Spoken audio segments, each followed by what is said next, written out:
Adam Stone, I want to thank you for allowing me to be here today. We're excited to have you. I'm here in support of So It's an organization within San Diego. I'm sorry. I'm here to represent So. It's an organization within San Diego that helps people tell their stories and tell them better. We work with a lot of programs, a lot of groups that are talked about a lot, but don't get a chance to have their voice heard. And one of our focuses is the veteran community. It's best for me to describe instead of describing what we do, is to read what I have done. Great. And tell us, where did you serve, Adam? I served in the Marine Corps for 20 years, from 1993 to 2013. I was in Iraq and Afghanistan and multiple combat tours throughout the world, and multiple peacekeeping missions throughout the world. Wow, okay. Well, thank you. Thank you, sir. This story is one of the stories that So helped me create, and has since been published and radio televised. Through my scope, I see him standing there on the brink of oblivion. Imagine he is contemplating his existence, whether to take that step. He sways with the mild wind, allowing its breeze to caress him like a mother rocks her child. He looks over his shoulder, as if to see if someone is there, to give him encouragement. There is no one. I imagine he is alone in this world, and that this is his only way. As he turns, the look in his eye has changed. No longer is it fear, but that of determination. He takes the step. I lean closer as if to stop him. I scream in my head for him to go back. My hand instinctively reaches out as though I could push him backwards from 500 yards away. I close my eyes, cringing at the anticipation of the commotion that is about to occur. Deafening silence. I strengthen in my resolve and look back through the scope, watching him walk towards me. I have trained for 20 years to survive in a combat situation, how to fight, how to read others to determine if they are a threat. I have trained for decades to strengthen my mind and body. I have mastered the art of hand-to-hand combat. I can actually shoot my rifle and side-to-arm with near pinpoint accuracy. I have learned to numb my emotions by the loss of my closest friends and seeing what my own rifle can do to the enemy. I can shoot a man in the center of his chest from nearly 500 yards away and put my knife through his throat so close I can count the number of cavities in his mouth. I have gone through psychological profiles before and after every combat tour just to ensure I can still be considered sane. As he walks towards me, all my years of training, my decades of experience vanish like smoke in a breeze. I'm lost in a sea of emotion. There he was, a child no older than my own 13-year-old son, walking towards me, but not to me. He's walking to a discarded vehicle left in the middle of an ancient minefield, a leftover from a past war, a constant reminder of the horrors this country has seen. He walks with purpose, knowing that if he makes it to that shattered hulk eroding in the sand, he might be able to find something to feed himself to the Taliban. He knows that the price is high.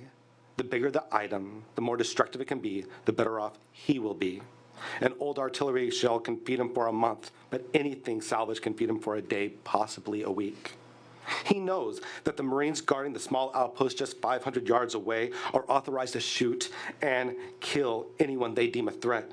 His livelihood depends on what he finds, just as the weapon he wears across his back is his way to survive.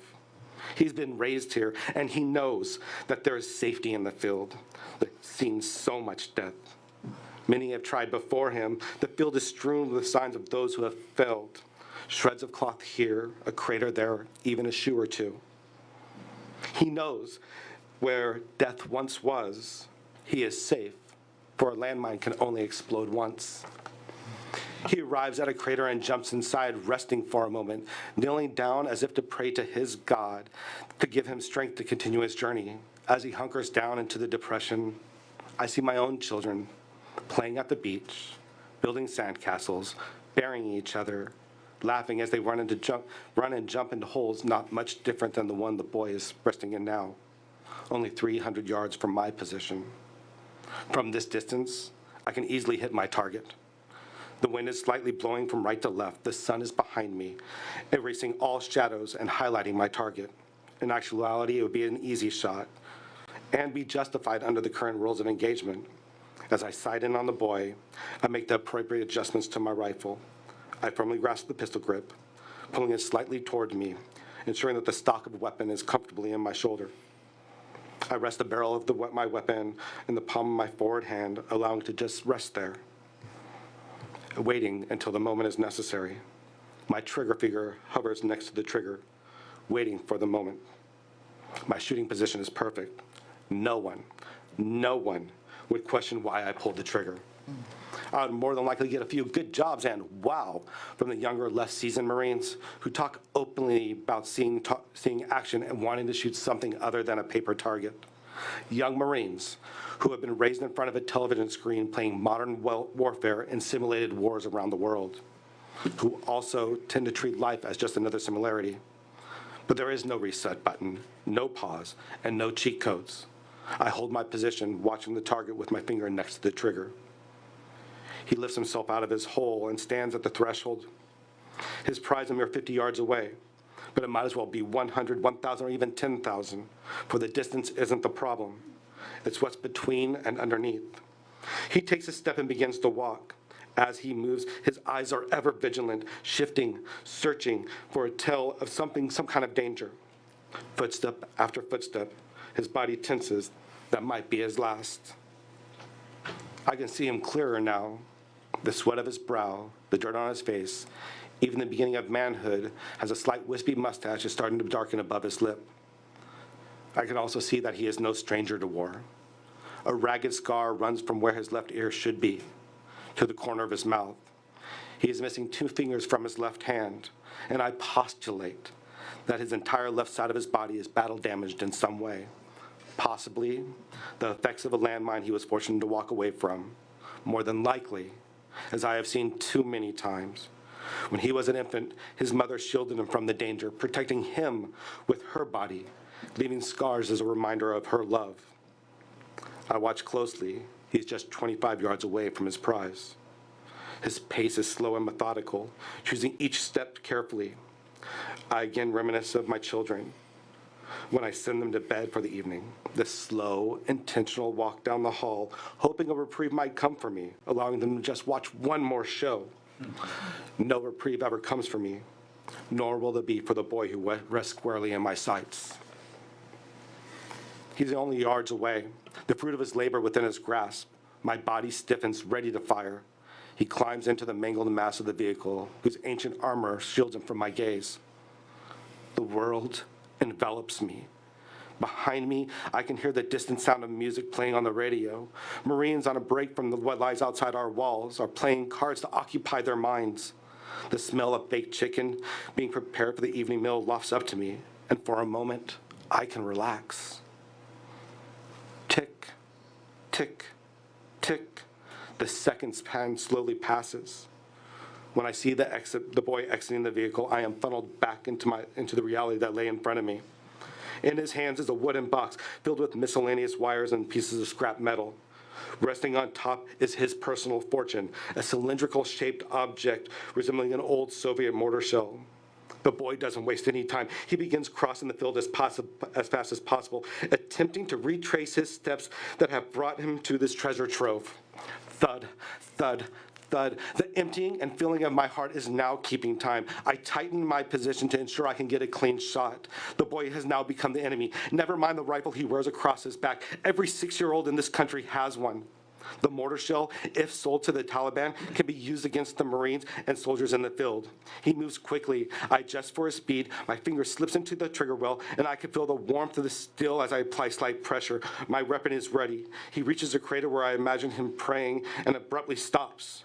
He's frozen. Not a muscle is moving. I can feel the barrel of my rifle bearing down on him. He's motionless. Beads of sweat roll down his back of his neck. He's breathing heavily. He stands for what seems like eternity. Click. I apply more pressure to my trigger. He slowly lowers the box of good down from his chest and looks towards the sky. Click. I place my thumb on the safety, ready to unleash the dogs of war. Boom! The outpost siren starts welling, and every Marine from around the compound has stopped what they are doing and rushes to the perimeter with rifles in hand to defend our position. It takes the cloud of sand and debris from the explosion 10 minutes to finally settle. After a few minutes, the all clear is sounded, and everyone goes back to what they were doing before. The music starts, and the games play, and I helplessly look out across the field of oblivion. A torrent of emotion swells. I'm confused. Was it me? No, my weapon is still on safe. Where is the boy? He's gone. I am thankful. It wasn't me. I didn't have to. I would have. I could have. But this time, it wasn't my choice. My soul, though empty, is still intact. I am angry and demoralized. I understand why the boy made the trek. All this child wanted to do was to live, to survive. I think of all the children that have crossed my path, the ones on the side of the road begging for change, the ones in refugee camps waiting in never-ending lines, even the ones that have stolen from me. They all had one thing in common, the will to survive. That boy was doing all he could do to survive. He was looking for a way to survive for more than just today, just so he wouldn't have to walk through a minefield tomorrow. As I walk off the plane a few months later, I see my children standing there at the edge of the runway. I couldn't help but think of the boy and his trek and all that had happened. I have killed. I have hurt others, justified or not. But I have also loved and cared for my enemy as I have loved and cared for my own children. Now here they all are, running to me. Thank you. Wow.